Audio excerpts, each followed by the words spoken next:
trong lực thực chất đó bông ôm cô là co để nó bật tết hai để quật đứa hai quật ở đằng tham từ lọp màu bật tết mai đứa hai quật ở đằng tha rau cang như ấy ban anh trắng rồi có quật đến công tận lớn nó quật cái bông đà miên sầm pia rồi có miên ca rồi bà ram ấy anh trắng quật anh từ lọp màu bật tết sọc việt nam bò tha nó bật tết dơ miên khang cứ xuống khang ấy quật ai chui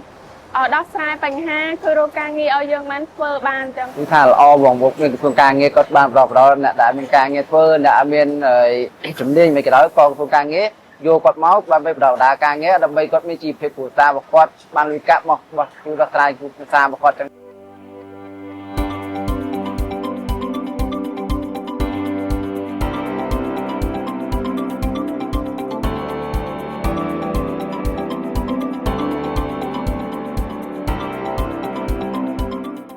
ឈ្មោះយន្តសុធាងបងរស់នៅភូមិប្រាសាទតបាញ់ភូមិទីឆ្មាស្រុកថ្មពូខេត្តបន្ទាយមានជ័យខ្ញុំធ្វើការនៅប្រទេសថៃរយៈពេល7-4ឆ្នាំដែរបងតាមពេលហ្នឹងក៏វាលក្ខណៈថានៅប្រទេសថៃក៏ជាជំរឿនមួយថាងាយស្រួលអាចនឹងរកបានវាដែលថាការឡើងរយៈហ្នឹងវាជាទូទៅអីចឹងស្រួលចូលទៅធ្វើនៅដល់ទៅក៏ជំរឿនទៅនឹងបដ ாய் ឡងមានបញ្ហាហ្នឹងឯងបងមុនដំបូងបារម្ភដែរបងបារម្ភអីនៅខាងខ្ញុំដាច់សញ្ញាអីចឹងទៅខ្លាចវាពិបាកនឹងរោយើងមិនសូវមានតំណែងតដងអីចឹងខ្លាចនឹងពិបាករកការងារដល់ពេលខ្ញុំចោះមកទៅហើយជាចិត្តចូលកន្លះខែខ្ញុំមានខាងមេភូមិគាត់បានចោះទៅប្រាប់ថាគាត់មកពីថៃចឹងចង់រកការងារអីចឹងឲ្យទៅខាងក្រសួងឲ្យគាត់ចោះរកការងារឲ្យបានបើថាយើងអត់តមានសមត្ថភាពឬក៏យើងអត់ទាន់ច្បាស់រកការងារខ្លួនឯងបានចឹងទៅខាងគាត់ទៅដើម្បីឲ្យគាត់ធ្វើឯកសារយើងអាចរកការងារបានឲ្យទាក់ទងខាងការងារយើងបានចឹងសម្រាប់ខ្ញុំក៏មិនខុសគ្នាមែនទេនៅខាងស្រុកយើងក៏ល្អនៅខាងថៃវាអត់ខុសគ្នាមែនទេនៅខាងថៃយើងធ្វើការយើងនេះដែរប៉ុន្តែយើងដូចមានបញ្ហាខាងយើងត្រូវដោះស្រាយខាងបានឆ្លងដែនអីចឹងវាចាយវាបែងចែកគ្នាទៅគិតពីខាងស្រុកយើងហើយនឹងខាងហ្នឹងក៏វាមិនខុសគ្នាដែរខ្ញុំធ្វើការនៅស្រុកខ្មែរហ្នឹងខ្ញុំទទួលបានកម្រៃមិនសមរម្យដែរមួយខែជោគ300នឹងអាចបែងចែកចាយវាប្រចាំថ្ងៃហើយវាក៏អាចសល់បានច្រើនដែរដូចនៅខាងថៃជារកបានចឹងវាប្រហាក់ប្រហែលគ្នាក៏គេចាយតាមការបែងចែកយើងទៅចាយវាអាចនឹងគ្រប់គ្រាន់អាចគ្រប់គងបានអីបានអត់មានការខ្វះខាតអីចឹងចង់លើកទឹកចិត្តដល់បងប្អូនពលករដែលនៅប្រទេសថៃដែលគាត់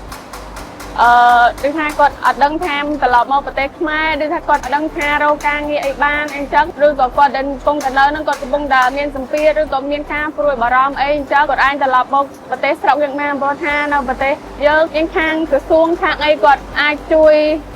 ដោះស្រាយបញ្ហាជួយរកការងារឲ្យយើងបានធ្វើបានចឹងគាត់អាចរកការងារយើងធ្វើបានគាត់ជួយដោះស្រាយរកបញ្ហាអញ្ចឹងសូមឲ្យបងដែលនៅប្រទេសថៃដែល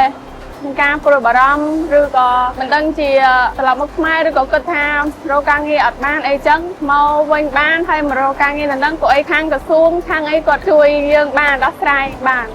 ឲ្យយើងរកការងារឲ្យយើងបានធ្វើបានគឺបងបាទបងឈ្មោះដែរបងឈ្មោះនួនហេងខ្ញុំទៅកំណើតនៅខេត្តតាកែវស្រុករីវងខេត្តតាកែវពេលមួយឆ្នាំបងខ្ញុំទៅថ្មីដែរមួយឆ្នាំទៅធ្វើការខាងថៃស៊ូនគេបាទថៃស៊ូនអាមេរិកថៃស៊ូនតរ៉េនគេអញ្ចឹងអត់ទាន់មានជំនាញទេព្រោះបានខាងក្រសួងការងារគាត់ចោះ